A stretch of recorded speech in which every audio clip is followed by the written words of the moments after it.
राजस्थान विधानसभा के नेता प्रतिपक्ष टीकाराम जूली ने कहा है कि प्रदेश की 7 विधानसभा सीटों पर उपचुनाव में अपनी हार सामने देख भाजपा को लोकसभा चुनाव में राज्य में हुई पराजय याद आने लगी और 7 सीटों पर उपचुनाव में हारने जा रही भाजपा अभी से बहाने खोजने लगी।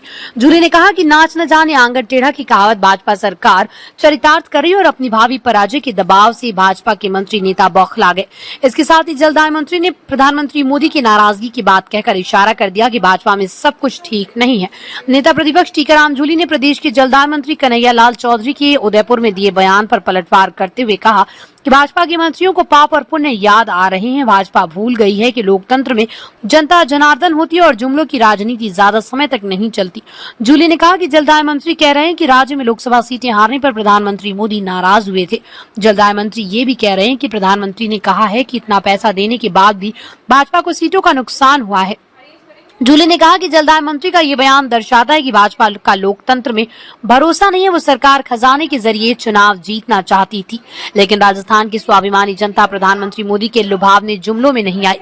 जूली ने कहा कि राजस्थान स्वाभिमान का पर्याय है। यहाँ के किसान और युवा अग्निवीर योजना के जरिए युवाओं के साथ खिलवाड़, ईआरसीपी के नाम पर प्रदेश की जनता से छलावा, पूर्ववर्ती कांग्रेस सरकार की जन कल्याणकारी योजनाओं को बंद करने की भाजपा सरकार की कोशिशों, बेरोजगारों से छलावा, महिला उत्पीड़न, दलित और आदिवासी समाज की उपेक्षा, प्रदेश में बढ़ते अपराध और भ्रष्टाचार आदि की वजह से खफा थे और जनता ने लोकसभा चुनाव में भाजपा को सबक सिखाया और एक बार फिर 7 विधानसभा सीटों पर उपचुनाव में सबक सिखाएगी।